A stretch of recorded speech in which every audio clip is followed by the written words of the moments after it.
수요 예배 가운데 나오신 우리 성도님 한 분 한 분을 주님의 이름으로 환영합니다. 우리가 인생을 살다 보면 그 인생 가운데 삶의 방향성과 목표를 바꾸는 전환점을 마주하게 됩니다. 우리는 흔히 이것을 인생의 전환점이라 말합니다. 그런데 많은 사람이 있듯이 또한 다양한 사람들이 이 인생의 전환점을 각각 다른 모양으로 마주하게 됩니다. 어떤 사람은 다른 사람과의 만남을 통해서 그 전환점을 발견하게 되고, 어떤 사람은 어떠한 사건을 통해서, 또 어떤 사람은 책이나 또 영화 같은 것들을 통해 그 인생의 전환점을 마주하게 되는 것 같습니다. 돌이켜보면 제 인생의 전환점은 고3 여름 수련회였습니다. 저의 청소년 시절의 꿈은 특별한 것이 없었습니다. 어머니께서 이제 홀로 계시다 보니까 빨리 학교를 졸업을 하고 취업을 해서 가정이 조금이나마 물질적으로 안정적으로 설 수 있는, 그것이 저의 작은 소원이었고 또한 소망이었습니다. 그래서 고등학교도 실업계 고등학교를 진학을 했고 전기과를 전공을 했습니다. 보통 이 실업계를 진학을 하게 되면 고3 여름방학 때부터 이제 그 현장 실습이라 그래서 취업을 하게 됩니다. 학교하고 연결이 돼 있는 회사로 들어가서 그때부터 어떻게 보면 고3 여름방학 때부터 사회생활을 시작하게 됩니다. 고3이라는 나이에 처음 그 사회에 발을 내딛었을 때 너무나도 낯설고 두려웠지만 하나님의 은혜 가운데 하루하루 잘 적응해 나가면서 그 사회생활을 하고 있었습니다.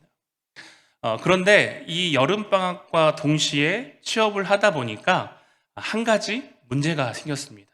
그것이 무엇이냐면 바로 여름 수련회를 갈 수 없게 된 것입니다. 이 여름 수련회, 그러니까 청소년기에 이 마지막인 이 여름 수련회를 꼭 참석하고 싶었지만 이 회사의 일정과 또 그 수련회 일정과 맞추기가 참 쉽지 않은 상황이었습니다. 그러한 상황 가운데 정말 용기를 내서 사장님께 찾아가서 말씀을 드렸습니다. 사장님, 제가 이 수련회를 너무나도 가고 싶은데 이 날짜에 맞춰서 여름 휴가를 사용했으면 좋겠습니다.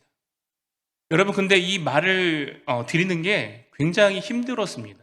왜냐하면 그 회사에 입사한 지 한 달도 채 안 된 상황이었고, 입사하자마자 갓 들어온 신입이 휴가 날짜를 내가 정해서 가겠다.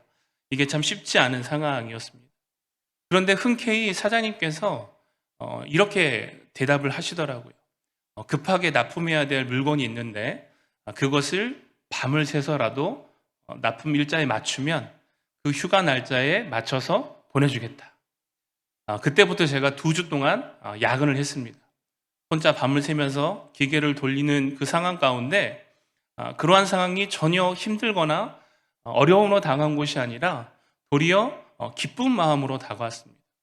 그 아무도 없는 그 공장에 정말 그 찬양 테이프를 크게 틀어놓고 실컷 찬양을 부르면서 밤새 일을 했던 기억이 있습니다. 그렇게 2주간의 야근을 마치고 납품을 한 다음에 정말 그 꿈에 그리던 마지막 고3 여름 수련회를 참석하게 됩니다.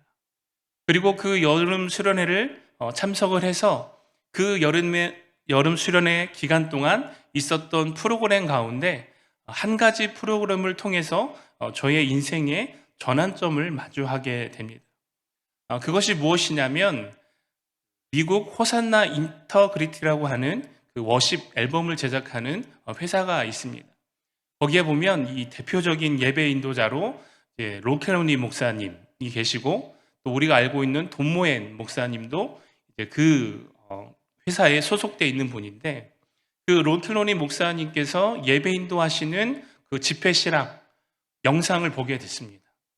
정말 그 수만 명의 사람들이 한 곳에 모여서 마음껏 하나님을 찬양하고 예배하는 그 영상을 보자마자 저의 마음 가운데 정말로 너무나 그 뜨거운 마음이 생기게 되고, 야, 나도 저런 예배 인도자가 되었으면 좋겠다 라고 하는 비전과 꿈을 갖게 되었습니다.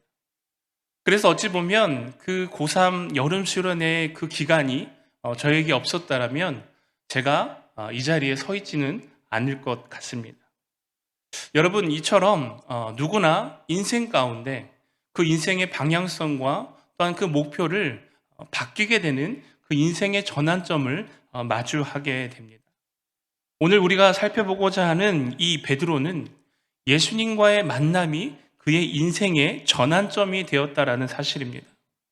베드로에게 있어서 그 인생의 전환점은 예수님과의 만남이었습니다. 평범한 삶에 어부로서의 삶을 살아왔던 베드로에게 그 예수님과의 만남은 그의 전 인격적인 삶 자체가 변화되어지는 만남이 되었다라는 것입니다. 오늘 말씀 제목을 고민하는 가운데 쉽게 제목이 떠오르지 않았습니다. 여러분, 이 설교자로서 정말 이 제목을 정한다는 것이 어찌 보면 가장 힘든 것 같습니다. 제목이 정해지면 그나마 이제 설교 내용을 좀 써내려 가는데, 이 제목이 안 정해지면 이 설교 자체를 쓰기가 너무나도 힘듭니다. 말씀을 묵상하는 가운데 이 베드로의 배가 저희 삶의 인생의 배라고 생각을 했습니다. 우리의 인생의 배에 예수님께서 찾아오셔서 그 인생의 배에 오르심으로 말미암아 우리의 삶이 변화되어지고 바뀌게 되어지는 그 은혜를 이 시간 함께 나누기를 간절히 소망합니다. 베드로는 그 자신의 배에 오르신 예수님과의 그 만남을 통하여서 그 예수님과의 만남이 그의 삶을 송두리째 바꾸는 만남이 되었습니다. 오늘 본문 배경을 잠시 살펴보면 이 사건이 일어난 장소는 게네사렛 호숫가입니다. 이 호수는 성경에서 여러 가지 이름으로 불리고 있습니다. 구약에서는 긴네렛이라고 불렸고, 또한 신약에서는 갈릴리 바다, 또 디베랴 바다라고 불릴 정도로 엄청나게 크고 넓은 호수입니다. 이 호수는 헬몬산으로부터 흘러오는 많은 물과 또한 주변의 따뜻한 온천수로 이루어져 있어서 그 덕분에 200여 종 이상의 다양한 물고기가 서식하는 호수입니다. 그리고 오늘 주인공인 이 베드로는 그의 평생에 이 호수에서 어업을 직업으로 삼아서 그 어부의 일을 하고 있던 베테랑 어부였습니다. 한편 이 예수님은 공생의 사역을 시작하신 이후에 갈릴리 여러 지역을 돌아다니시면서 특별히 회당에서 하나님의 말씀과 또한 그곳에서 놀라운 치유와 또한 귀신을 쫓아내는 그러한 사역들을 행하셨습니다. 각종 질병들을 고치시고 또한 더러운 귀신들을 쫓아내시자 수많은 사람들이 예수님께 몰려왔고, 항상 예수님이 가시는 곳에는 수많은 무리들이 따라다녔습니다. 그러다 보니까 오늘 본문 말씀에서도 보면 이 게네사렛 지역에 예수님께서 전도하시고 또한 말씀을 전하실 때 수많은 사람들이 몰려왔습니다. 그래서 이 예수님께서 그때 이 호숫가에 정박해 있던 두 대의 배 중에 이 베드로의 배를 선택해서 올라가시고 그 배에서 하나님의 나라에 대한 말씀을 강론하셨다라는 것입니다. 이 장면을 통해서 오늘 말씀 제목을 정하게 되었는데요. 여러분, 이 예수님께서 베드로의 배에 오르시는 이 장면이 오늘 말씀 가운데 우리의 마음에 좀 깊게 남기를 간절히 소망합니다. 여러분, 이것이 왜 중요하냐면 한 세 가지 정도를 살펴보기를 원하는데요. 첫 번째는 예수님께서 먼저 우리에게 찾아오셨다라는 것입니다. 오늘 본문 1절과 3절 말씀을 함께 교독해 보겠습니다. 우리가 몰려와서 하나님의 말씀을 들을새 예수는 게네사렛 호숫가에 서서 2절 말씀, 호숫가에 배 두 척이 있는 것을 보시니 어부들은 배에서 나와서 그물을 싣는지라. 예수께서 한 배에 오르시니 그 배는 시몬의 배라. 육지에서 조금 떼기를 청하시고 앉으사 배에서 무리를 가르치시더니. 아멘. 여러분, 먼저 이 베드로를 찾아오신 예수님에 대해서 한번 생각해 보기를 원합니다. 여러분, 이 베드로는 평생 어부로서의 삶을 살았습니다. 그리고 자신이 가지고 있는 그 직업에 굉장히 충실한 사람이었습니다. 오늘 본문 2절과 5절 말씀을 보면 밤이 새도록 그물을 내렸지만 한 마리의 물고기도 잡지 못했습니다. 하지만 낭망하거나 좌절하지 않고 또 내일의 그 작업을 위하여서 그물을 손질하고 있는 모습을 봅니다. 내일의 그 만선의 기쁨을 기대하면서 그물을 손질하고 있는 그 베드로에게 예수님께서 친히 먼저 찾아가셨다라는 것입니다. 여러분, 오늘 말씀 가운데 첫 번째 이 관점은 무엇이냐면, 베드로가 직접 예수님을 찾아가서 예수님, 제가 예수님의 제자가 되고 싶습니다 라고 요구하지 않았다라는 것입니다. 그는 평생의 어부로서 그의 삶에 충실히 그 일을 감당해냈고 그 어부로서의 삶을 만족하면서 살아가고 있었던 사람입니다. 그런데 그러한 베드로에게 예수님이 어느 날 갑자기 찾아오신 것입니다. 여러분, 이것이 우리를 향한 예수님의 은혜라는 것입니다. 우리가 누군가에게 전도되어져서 또 이 자리에 스스로 나왔다라고 생각하고 있지만 결국 그 이면의 모습을 보면 우리가 예수님을 선택하여서 그 예수님을 쫓아온 것이 아니라 예수님께서 먼저 우리를 택하여 불러주시고 그 예수님의 은혜가 우리에게 있기에 오늘 우리가 이 자리에 있는 줄 믿습니다. 우리가 잘 알고 있는 말씀 요한복음 15장 16절, 17절 말씀을 보면 이렇게 기록되어 있습니다. 너희가 나를 택한 것이 아니요 내가 너희를 택하여 세웠나니 이는 너희로 가서 열매를 맺게 하고 또 너희 열매가 항상 있게 하여 내 이름으로 아버지께 무엇이든지 구하거든 다 받게 하려 함이라. 내가 이것을 너희에게 명하는 너희로 서로 사랑하게 하려 함이라. 아멘. 여러분, 오늘 이 베드로에게 먼저 찾아와서 그 베드로를 제자 삼아 주신 그 예수님의 그 은혜는 예수님께서 친히 그 베드로를 택하여 불러주셨다라는 것입니다. 그리고 그 예수님의 부르심에 합당한 또한 그 삶을 살아내는 베드로 또한 그의 평생의 삶 가운데 예수님께서 먼저 보여주신 그 사랑으로 인하여서 그의 삶이 십자가의 사랑을 나타내는 삶으로 헌신하게 되었다라는 사실입니다. 여러분, 여기서 우리가 한 가지 알 수 있는 것은 하나님께서 우리를 택하여 부르신 이유가 무엇입니까? 그 하나님의 사랑을 전하기 위해서입니다. 여러분, 이 사랑은 어떠한 재산이나 지식 또는 소유의 풍요로움에서 나오지 않습니다. 오직 이 사랑은 먼저 그 사랑을 경험한 자에게서 나오게 되는 줄 믿습니다. 여러분, 우리가 먼저 그 하나님의 사랑을 경험했기 때문에 우리가 경험한 그 사랑을 우리의 이웃들에게 전하게 되는 것입니다. 먼저 예수님께서 그 십자가에서 우리의 죄를 대신하여 죽으신 그 십자가의 사랑을 내가 경험하고 알기 때문에 그 사랑을 가지고 우리 이웃들에게 그 예수님의 사랑을 전하는 것인 줄 믿습니다. 여러분, 오늘 우리를 사랑하셔서 친히 우리에게 먼저 찾아오신 이 예수님의 은혜를 얼마만큼 우리의 마음 가운데 새기고 있으십니까? 오늘날 많은 그리스도인들이 정말 그 예수님의 그 사랑에 대해서 관심이 없습니다. 그저 일주일에 한 번 교회 와서 1시간 예배 드리고 가는 것이 그의 신앙생활의 전부입니다. 정말 그 예수님께서 그 십자가의 사랑을 통해 나타내신 그 사랑이 얼마나 크고 위대하신가를 알지 못합니다. 여러분, 우리의 신앙이 단순한 어떠한 종교생활이 되지 않기를 간절히 소망합니다. 그저 내가 교회 다니고 그리스도인이라는 어떠한 이름을 유지하기 위하여서 다른 사람들에게 내 종교가 기독교다라고 나타내기 위한 하나의 종교가 되어지지 않기를 간절히 소망합니다. 예수님께서는 우리를 위하여 자신의 모든 것을 버리셨습니다. 그리고 그 사랑을 가지고 우리에게 찾아오셨고 우리를 택하여 불러주셨고 지금 이 자리에 세워주신 줄 믿습니다. 그러므로 그 사랑을 먼저 경험한 우리가 그 사랑을 나타내는 삶을 살아내기를 간절히 소망합니다.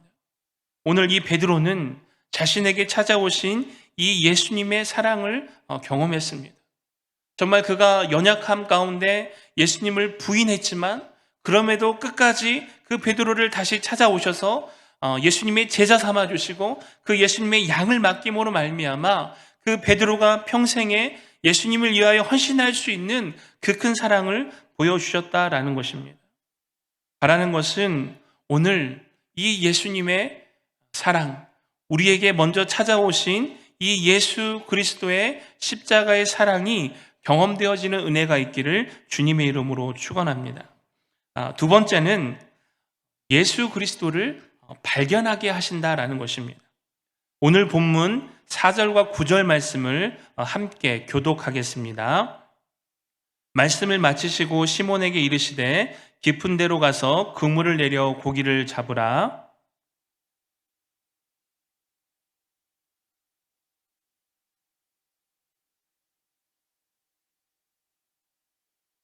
그렇게 하니 고기를 잡은 것이 심이 많아 그물이 찢어지는지라.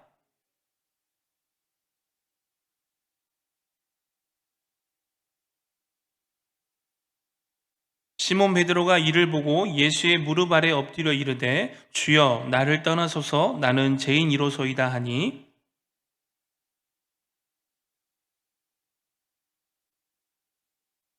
아멘. 여러분 방금 우리가 읽은 이 설교의 결론 가운데 흔히 들을 수 있는 결론 중에 하나가 무엇이냐면 순종을 통하여 얻어지는 물질의 복입니다. 예수님의 말씀에 순종하여 그물을 내렸더니 그물이 찢어질 정도로 많은 고기를 잡았다.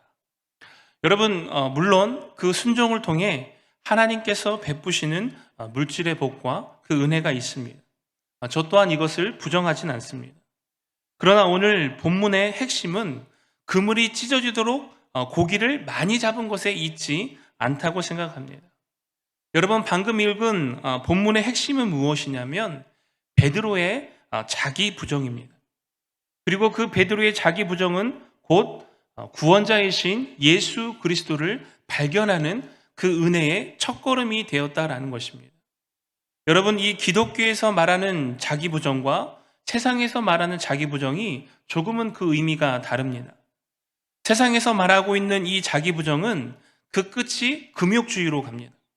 자기 자신을 스스로에게 무엇인가 계속해서 제한하고 억제하고 자기 자신을 완전하게 만들어가는 그 과정을 통해서 결국에는 스스로 이 금욕주의로 빠지게 된다라는 것이죠.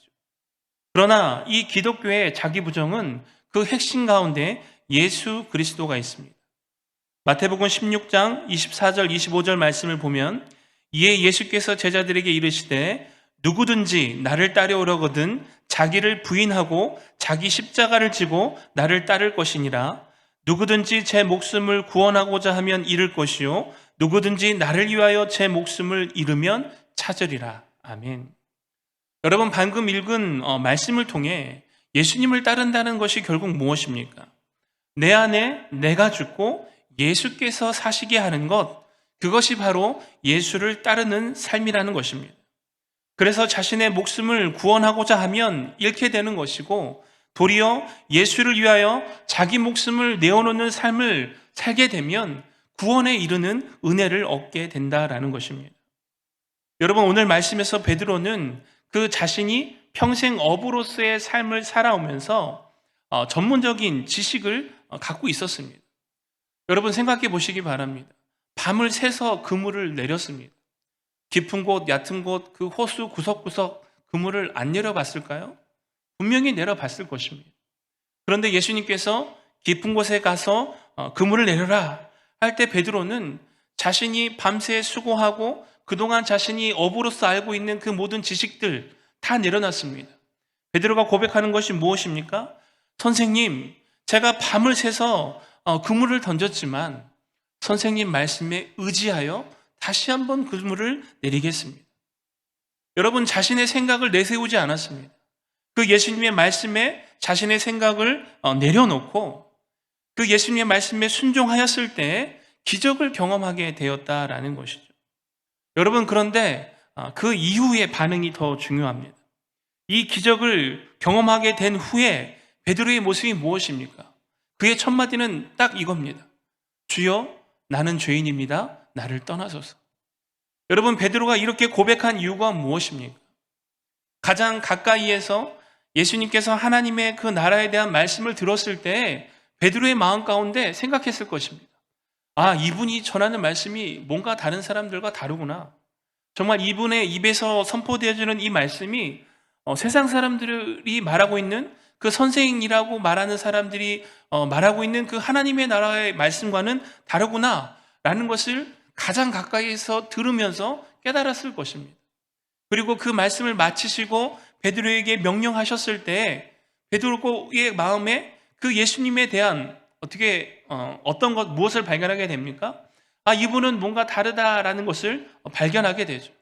그리고 그 말씀에 순종하여 그물을 내려 물고기가 찢어지게 잡히는 그것을 보고 확신하게 됩니다. 이분은 다르구나. 여러분, 그때 베드로의 마음 가운데 느껴지는 것이 무엇입니까? 자신이 너무나도 죄인된 모습을 발견하게 된다는 것입니다. 여러분, 그 예수 그리스도를 발견하게 되자마자 베드로는 철저한 자기 부정을 통하여 자신이 죄인임을 고백하고 그 예수님 앞에 엎드리게 되었다라는 것입니다. 여러분, 따라서 이 기독교에서 이 철저한 자기 부정은 곧 예수 그리스도를 발견하는 은혜의 첫걸음인 줄 믿습니다. 따라서 먼저 내가 죄인인 것을 깨닫지 못하면 여러분, 그 구원의 은혜에 들어갈 수 없다라는 것입니다. 여러분, 내가 죄인인 것을 깨닫지 못하면 예수님의 십자가와 나는 아무런 상관이 없습니다. 여러분, 왜 예수님이 죽으셨습니까? 왜 예수님이 십자가에 달리셨습니까? 결국은 나의 죄 때문입니다. 그런데 내가 죄가 없습니다. 내가 무슨 죄를 지었는데? 난 아무런 죄도 없는데? 저 사람은 왜 혼자 십자가에 죽었대? 여러분, 이 내 안에 있는 그 죄를 발견하지 못하고 그 철저한 자기 부정이 없게 되면 결국에는 그 예수님의 십자가와 나는 아무런 상관이 없게 된다라는 것입니다.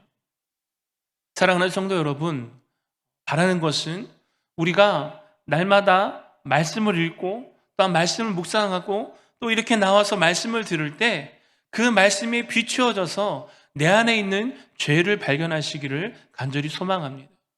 여러분, 이 죄를 발견하는 것이 결코 우리에게 두려움이 되지 않습니다. 내가 너무나도 부끄러워서 정말 이 죄로 인하여서 살 수가 없을 정도 어떠한 그러한 어려움으로 다가오는 것이 아니라 정말 그 죄 가운데 그 모든 죄를 용서하시고 깨끗이 씻기신 그 예수 그리스도를 발견하게 되는 그 은혜로 바뀌어지게 되는 줄 믿습니다. 여러분, 참 부끄러운 얘기지만 제가 지금 이 자리에 서서 설교를 하고 또 말씀을 증거하고 있지만 항상 제 안에 참 그런 부끄러움이 있습니다. 과연 내가 이 자리에 설 자격이 되는가? 여러분, 그런 고민을 해보십니까? 예배당에 와서 앉아 있을 때 정말 내가 이 예배당에 나와서 앉아 있을 만한 자격이 있는가? 여러분, 오늘날 많은 성도들이 정말 아무런 감정도 없이 정말 아무런 예수님과 상관없이 신앙생활을 하시는 분들이 너무나도 많습니다. 여러분, 교회 안에 생각해 보시기 바랍니다. 정말 그 예수님의 십자가의 사랑을 깨닫고 정말 그 예수님의 그 십자가 앞에 자신의 죄를 자복하고 회개한 사람이 그 교회 안에서 어떠한 삶을 나타내며 어떠한 생활을 하며 어떠한 모습을 나타내겠습니까? 여러분, 오늘날 많은 교회가 정말 너무나 어려운 가운데 있습니다.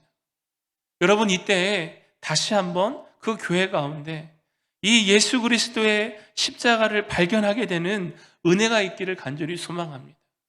철저한 자기 부정을 통해 정말 그 말씀 앞에 비춰져 정말 그 부끄러움 없이 우리의 모든 죄가 드러남으로 말미암아 주여 나는 죄인이로소이다 나를 떠나소서.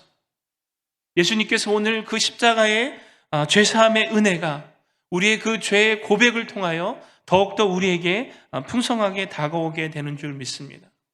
바라는 것은 우리 부국교회 가운데 정말 이러한 죄사함의 은혜와 또한 이 철저한 자기 부정을 통해 예수 그리스도의 십자가를 더욱더 붙드는 교회가 되어지기를 간절히 소망합니다.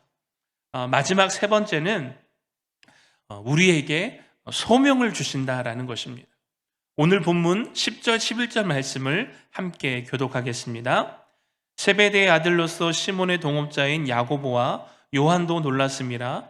예수께서 시몬에게 이르시되 무서워하지 말라. 이제 후로는 내가 사람을 취하리라 하시니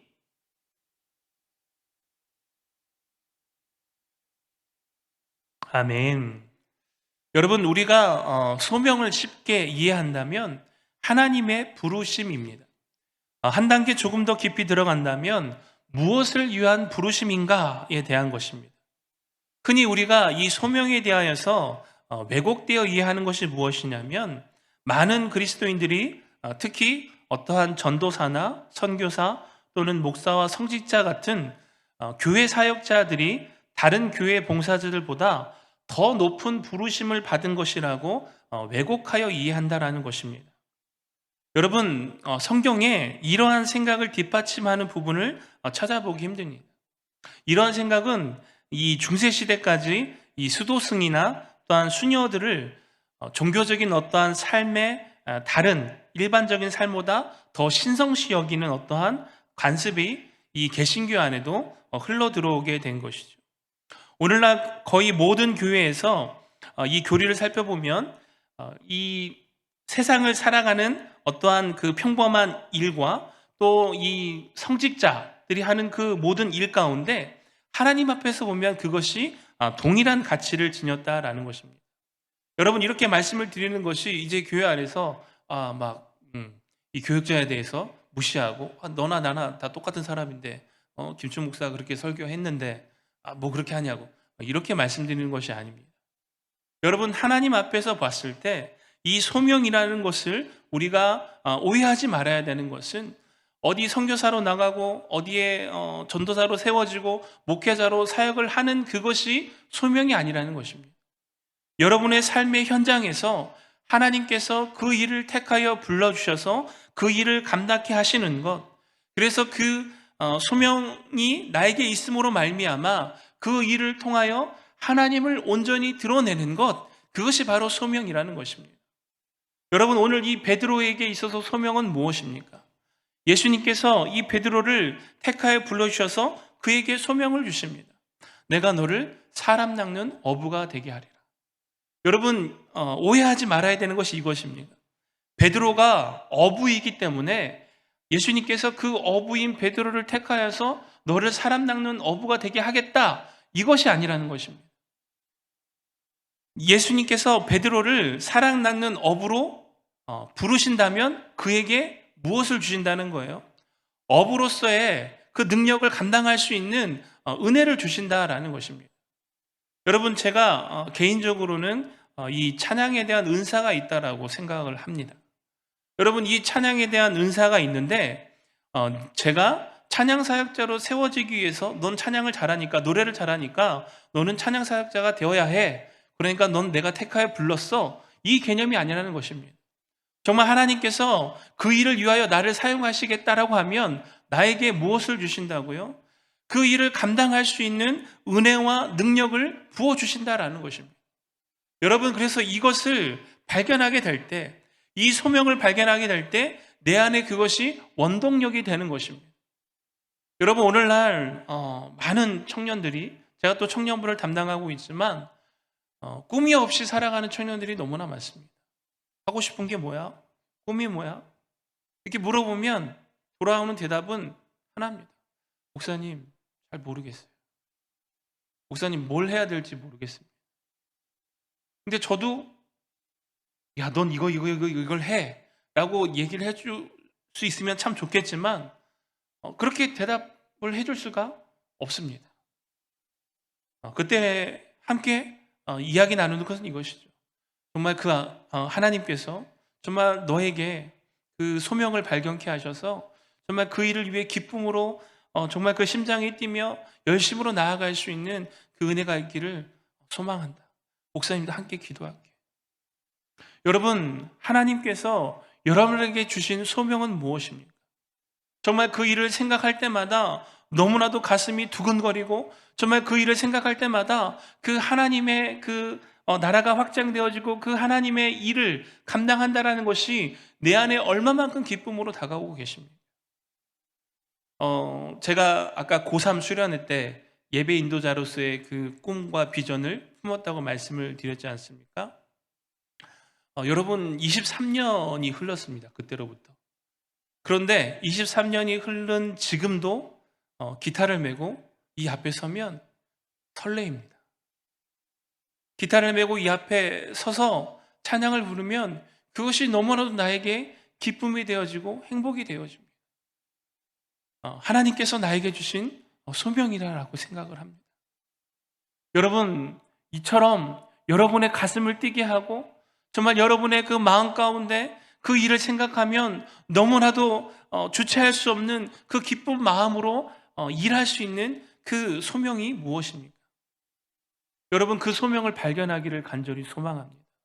더 바라는 것은 우리 또 부곡교회가 정말 온 교회 성도가 함께 기쁨으로 정말 그 설레이며 기쁜 마음으로 달려나갈 수 있는 이 교회의 소명을 발견하기를 간절히 소망합니다.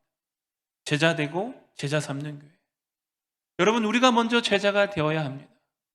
하나님께서 우리를 택하여 불러주셨고 오늘 이 자리에 있게 하셨고 우리를 통하여 일하시고 역사하실 무궁무진한 것이 너무나도 많습니다. 여러분, 그런데 우리가 너무나도 소극적으로 있지는 않습니까? 하나님께서 나에게 그 소명을 주셨는데 그 소명을 못 본 척하고 하나님 힘들어요. 이제 이 정도 했으면 됐잖아요. 하나님 더는 못하겠습니다. 그렇게 하고 포기하고 내려놓고 있지는 않습니까? 여러분, 다시금 일어나시기 바랍니다. 하나님께서 그 삶 가운데 그 소명을 감당케 하시고 그 소명을 힘써 나아가게 할 수 있는 그 은혜를 넉넉히 부어주시고 채워줄 줄 믿습니다.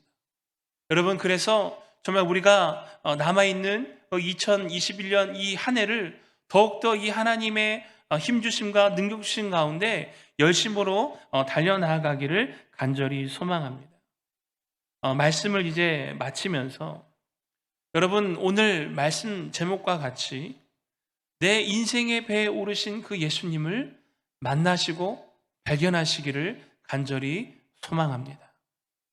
오늘 예수님이 우리를 찾아오셨습니다. 너무나도 보잘것없고 너무나도 내세울 것 없는 나지만 그 십자가의 사랑을 가지고 우리를 먼저 찾아오셨습니다. 그래서 그 사랑을 통해 예수 그리스도를 발견하게 하셨고 그 예수 그리스도를 발견함을 통해 다시금 이 땅에서 소명을 가지고 힘내어 하루하루를 살아갈 수 있는 은혜를 우리에게 부어주셨습니다. 여러분, 정말 신나고 즐겁고 행복한 이 신앙생활을 감당하시기를 주님의 이름으로 축원합니다. 교회에 오는 것이 너무나 기쁘고 예배하는 것이 너무나 행복하고 정말 함께 협력하여 나아가는 것이 너무나도 큰 은혜와 기쁨이 되어지는 그 은혜를 받아 누리는 우리 모두가 되어지기를 간절히 소망합니다. 바라는 것은 이제 이번 주에 임직 투표가 있습니다. 정말 그 하나님께서 세우신 그 일꾼을 통하여 더욱더 우리 교회가 든든히 세워지기를 간절히 소망합니다. 정말 함께 꿈꾸며 함께 소망하며 함께 손을 잡고 달려나아갈 수 있는 그 은혜가 있기를 간절히 소망합니다. 사랑하는 성도 여러분, 오늘 그 예수 그리스도가 우리와 함께하고 계십니다. 그 예수님을 발견하고 붙들고 의지함으로 말미암아 코로나로 인하여 많이 힘들고 어렵지만 그 가운데서 주시는 평안과 위로를 통해 하루하루 승리하는 삶을 살아내시는 저와 여러분이 되시기를 주님의 이름으로 축원합니다.